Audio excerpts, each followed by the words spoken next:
Thursday. I've mentioned the top 20 and I've just mentioned number 21, which was Donovan's Mellow Yellow. Now, I've already mentioned 3 of this person's albums, which I like, and I'm going to mention the one which a lot of people, music critics and people in music, love.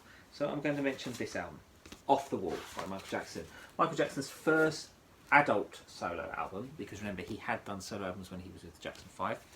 Off the Wall, I didn't put it in my top 20, and there's a couple of reasons for that, and it's because some of the tracks I'm not so keen on compared to the other albums. But Off the Wall is, if you ever want to listen to joyous music, this is the album. So, as people would know of Michael Jackson, there is certain things which we know about his personal life, which I don't want to address here, but I do want to talk about his music. And this is the first collaboration with Quincy Jones. Michael didn't write many of the songs on this. It's only like about 3-4 songs, and the rest had some of the best people at the time. Rod Temperton, who I think has written his best song for Michael, was Rock With You on this album, which I think is probably one of the best. It's a track which was written in 1979. It's just where disco is kind of ending and pop R&B in the 80s starts, and that song bridges the gap. And then we also look at some of the ideas of Michael's, because he started to write. He was into the Latin stuff, so Don't Stop Till You Get Enough and Working Day and Night are very influenced by Latin percussion. Don't Stop Till You Get Enough, there's like clickings of cola bottles and stuff. Working Day and Night, again, this very much, it's got this very animated, it's a very young album, it's very vibrant. And then we've got other tracks as well, which, like Off the Wall by Rod Temperton, the title track. Girlfriend was written by Paul McCartney. I Can't Help It, which is my second favourite song off the album, written by Stevie Wonder, which is quite interesting. Stevie Wonder wrote this for Michael because he was actually working on Jermaine Jackson's album, Let's Get Serious, but this actually does suit Michael, and I think Michael's probably one of his best ballads outside of like the mainstay of Thriller's albums and Bad and Dangerous. The one thing why I'm not so keen on this album compared to, say, Dangerous or Bad or Thriller is because I find a lot of this album is, I do like disco music, but I have to be in the right mood, and I like a lot of this album also. I'm not keen on some of the songs. She's Out of My Life, it's a too syrupy ballad for me. It's a great ballad, but you have to be in the mood for it. It's the Falling in Love, seems a bit of a song by numbers. Girlfriend, again, the same. And I find that because of that, it weakens the album. And I feel that when Michael Jackson has more influence of his own music, like Thriller with Beat It and Wanna Be Starting Something, and Billie Jean, I just think they're stronger songs. And then when you get to Bad, you've got a lot more songs written. And I think when they're more autobiographical, I think there's a more personal thing, and I think there's a lot more interesting ideals. The musicality on Off the Wall is very good. Don't get me wrong. I mean, some of the session musicians, you've got like, the drummer is usually someone like John Robinson, who was from Rufus.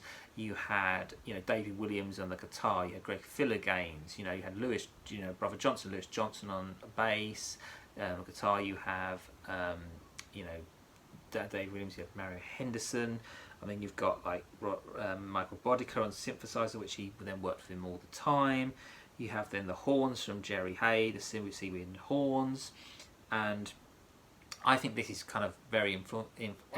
But then again, like I mentioned before, Triumph album I felt was an improvement on this album. So with, do apologise, my dog's barking. Oi, Demi, shut up! So, Don't Stop Till You Get Enough, just going through the tracks. Don't Stop Till You Get Enough is actually was based on the idea of the Force, which is actually about his interpretation of Star Wars. That's actually what the song's about. Basically, it was a written song by Michael Jackson, demo, string arrangement, which Quincy, says, oh, he wrote that, and it was, the hook. But actually, if you listen to the original demo, the actual idea of it basis is Michael Jackson. It's a great song when you're on the dance floor, but do I listen to it much at home? Not really. I think it's one of them tracks that it is of its time, and I don't think that's a bad thing. It's just not always my favourite Michael Jackson song. because although it's a good song, it's not really like hummable. It's not like interesting melodically. But you know, great song if you want to listen to the disco. Rock With You, which, like I said, was my favourite song on the album. Rod Temperton, guy who wrote stuff with Heatwave, and this is the first time he started collaborating with Quincy Jones and Michael Jackson. This is an interesting track because Bobby Watson, who was the bassist from Rufus, was the only time he played on this track. All the rest of the tracks were played with Lewis Johnson on bass. But the Rock With You actually was originally written for Karen Carpenter, ironically, the idea of it. That's what they claim, because Karen Carpenter did this album, did like a disco sort of pop album, and Rod Temperton wrote a lot of the songs, and they reckon Rock With You was written for her, but then there's no actual version of her doing it. I don't think it was written for Karen Carpenter. It was clearly written for Michael Jackson, because it's got it's the lyrical ideas, the way Rod wrote it was absolutely designed for Michael Jackson, and I think it was the key song where I think we saw Michael Jackson, instead of being this like this sort of remembering him from the 70s, the Jack's 5, this is I think where he's become his first adult song. Again, love the chord progressions, very interesting, great middle A, so forth. Working Day and Night, very like Don't Stop Till You Get Enough, but again very probably more percussive. Again, got this syncopated rhythm, quite animated again. Get On The Floor, which is actually he co-wrote with Lewis Johnson from the Brother Johnson, is again like a disco hit, but again got the pulsating, the bass actually, which Lewis would have written, is actually kind of drives it along. Off the Wall by Rod Temperton is kind of like in the same feel of Get On The Floor and Working Day and Night. It's got that kind of animated feel, but it's, you can tell Off the Floor, Off the Wall sounds a bit like Boogie Nights from Heatwave, and that's how you can tell it's written by Rod Temperton. It's very similar pacing, the actual way it's sequenced is very similar. I will mention about Heatwave later on. There's an album called Central Heating, which is my favourite album of theirs, and I'll mention about his harmonic work and his songwriting. Girlfriend, Paul McCartney. It was written originally for the album called London Town by Paul McCartney and for Wings. McCartney's version is quite drab.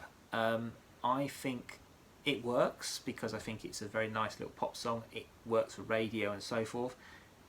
One of my songs of Michael Jackson's I could just throw away. I don't always listen to it.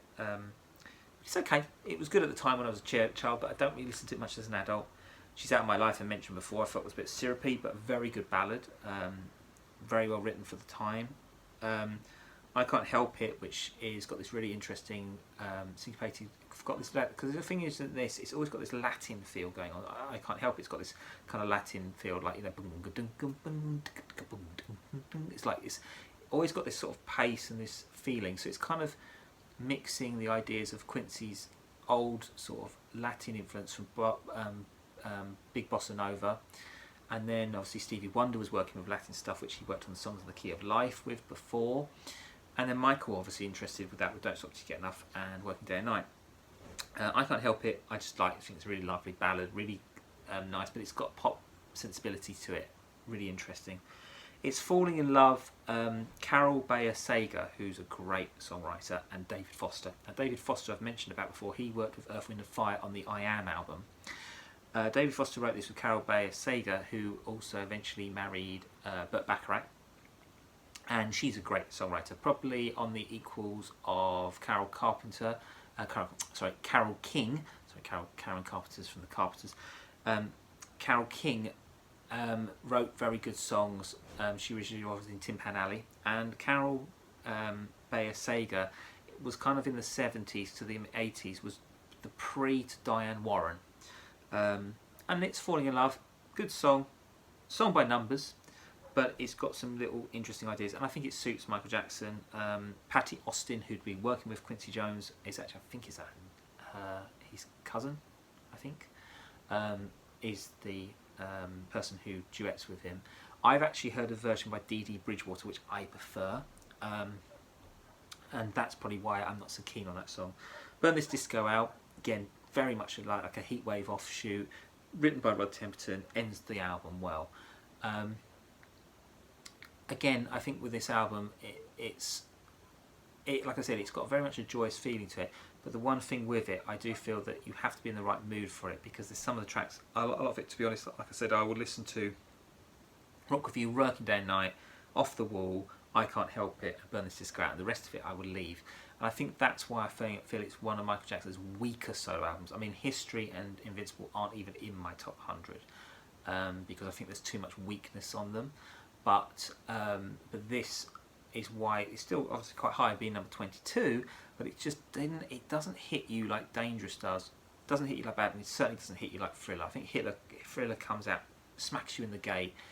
Bad kind of does the same. There is some weak points on Bad. I think 2 songs are kind of weak, but I think, to be honest, if you're looking at wanting to understand pop music, wanting to understand R&B music, mixtures of ideas, someone who's got incredible talent, excellent songwriting, excellent production, you can't go wrong with the Michael Jackson first 4 albums, which is, to me, is Off the Wall, Thriller, Bad and Dangerous. And I think once you listen to them 4, they've got some thematic ideas to them which are similar, but they do give you a lot of ideas and can help you a lot with creativity. So, yeah, this is the number 22 is